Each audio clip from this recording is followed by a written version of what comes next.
A few years back, white Americans were asked whether or not we believed that racial discrimination was still a significant national problem for people of color, or whether it was just a problem, you know, like junk mail,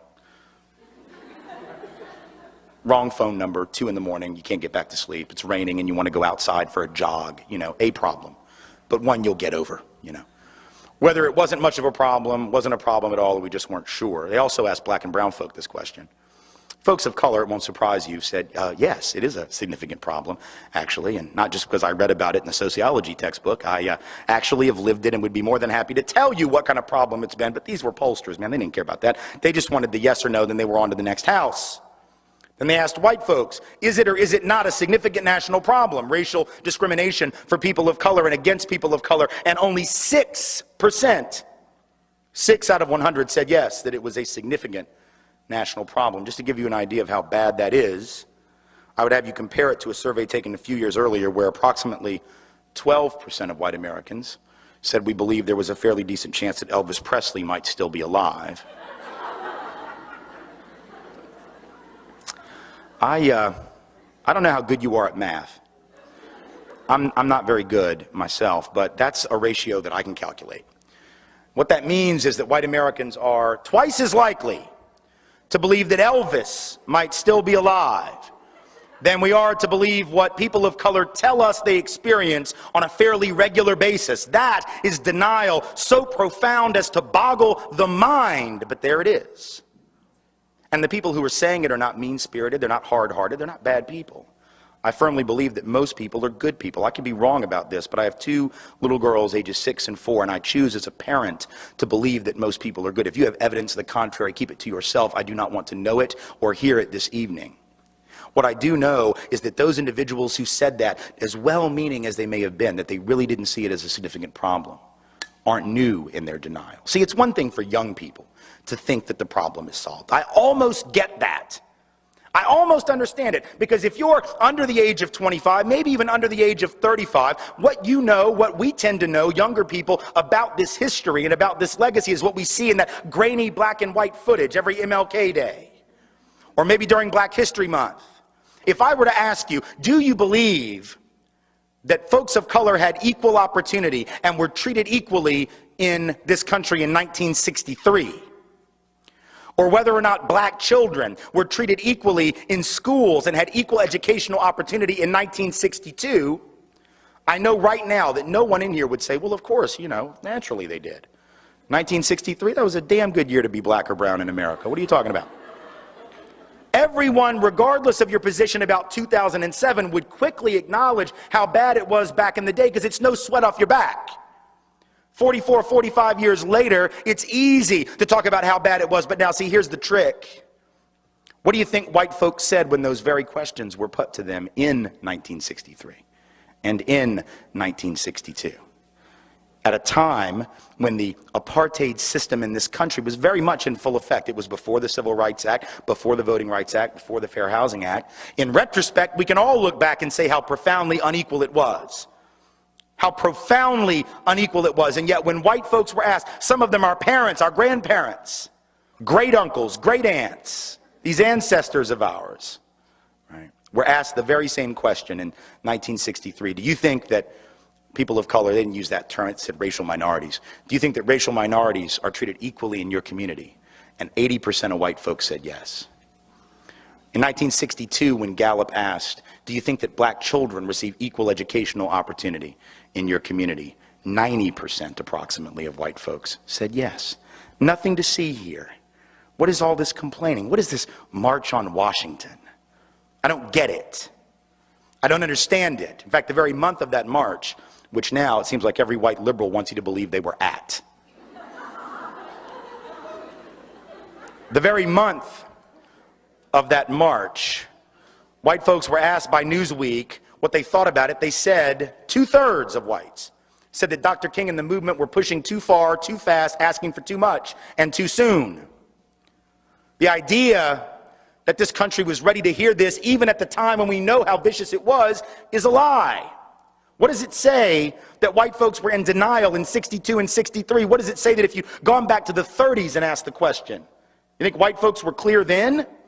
The 1890s, what did white folks say? Those southern editors of newspapers where I'm from, they would say, well, we get along fine with our Negroes down here if you Yankees would just leave us alone and stop messing in our business. Go back to 1850 and read what Dr. Samuel Cartwright, a well-respected member in good standing of the medical profession in this country, said. Not only was racism not a problem, there wasn't even a word for that yet, slavery wasn't a problem, so much so that he decided that any slave who would run away obviously had a mental illness. Because you'd have to be crazy to run away from bondage.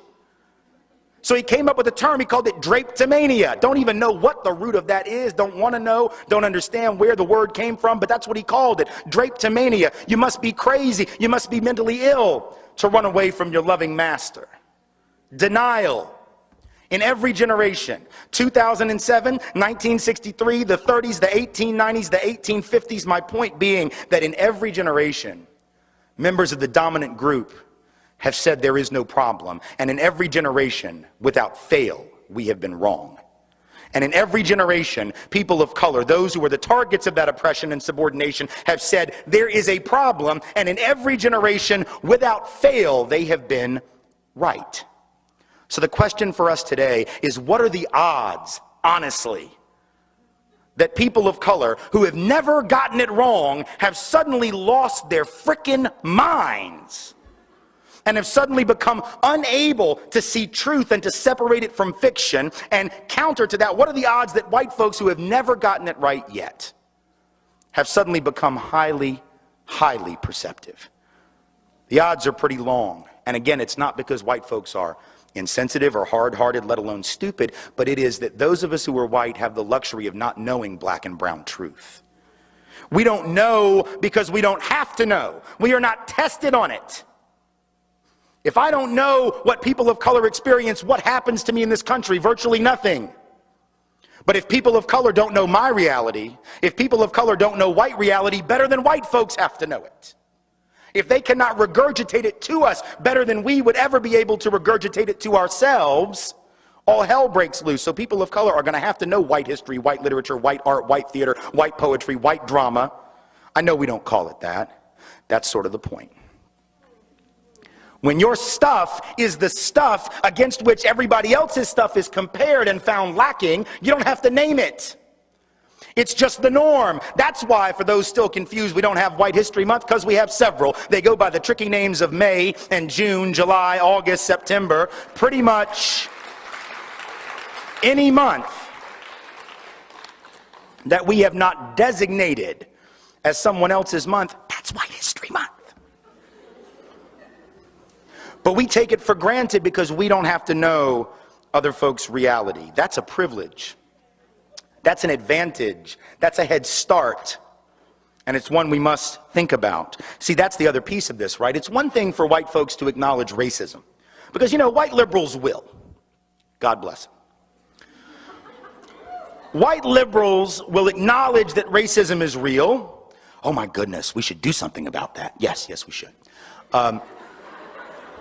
It's terrible, that racial profiling, that housing discrimination. My goodness, it's awful. Yes, it is.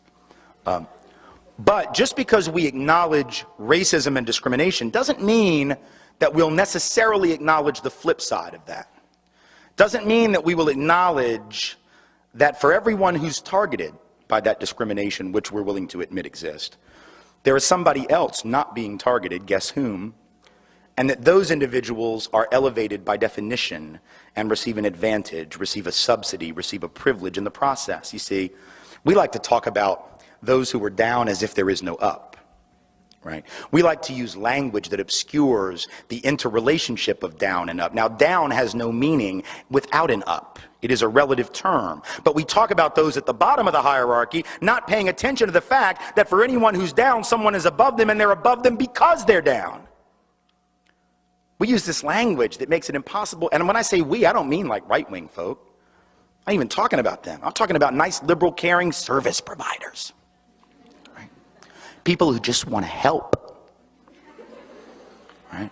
I just want to help the underprivileged. That's the word we use. I've used it before. I don't use it anymore, except in a speech like this. Right? We just want to help the underprivileged. But what's wrong with that word, folks? At least two things that ought to be pretty obvious to you, right? Number one is it's a passively constructed term, right? It's the passive voice, as my English teacher would say. Underprivileged doesn't imply that anybody did anything to anyone.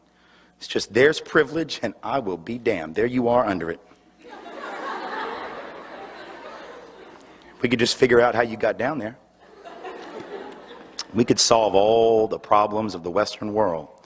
But we don't want to know how you got down there. No, that's why we came up with that bumper sticker. Stuff happens. That's the G-rated version.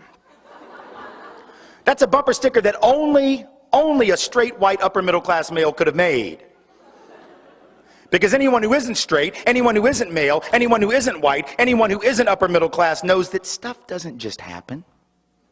Stuff gets done by people to people. Nothing is a coincidence. Nothing is random. It isn't osmosis.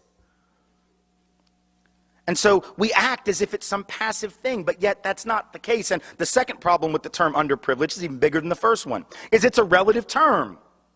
Again, this is grammar. Man, you don't like this, you can disagree with anything else I say tonight. If you have a problem with this piece right here, you must take it up with your third grade grammar teacher, because it is not on me.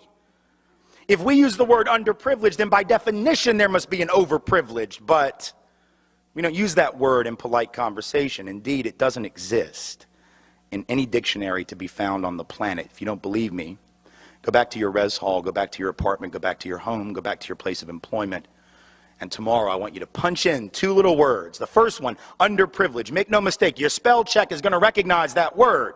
It's in their dictionary. They can give you the definition. They can give you the synonym. They can give you the antonym. They can show you the phonetic way in which you should spell it. Now come down one line, type in the word overprivileged, and watch how fast that little red line pops up. That line which says, nope, you're an idiot. Making up words that don't exist. Try again and get back to us. But if there's an underprivileged, there must be an overprivileged. Why don't we talk about it? Because that would require that we acknowledge that if there are 2 to 3 million people being targeted for race-based housing discrimination because they are people of color every year, that is 2 to 3 million more places I can live. If people of color are being targeted and profiled and I'm not, that is an advantage. It may or may not have material consequences. A lot of privilege isn't about material acquisition, so please know this. When I talk about white privilege, I don't even mean money necessarily. For some, it definitely translates to that. For some, it has certainly meant that. But even for those white folks who don't have that money, white privilege is real at the psychological level.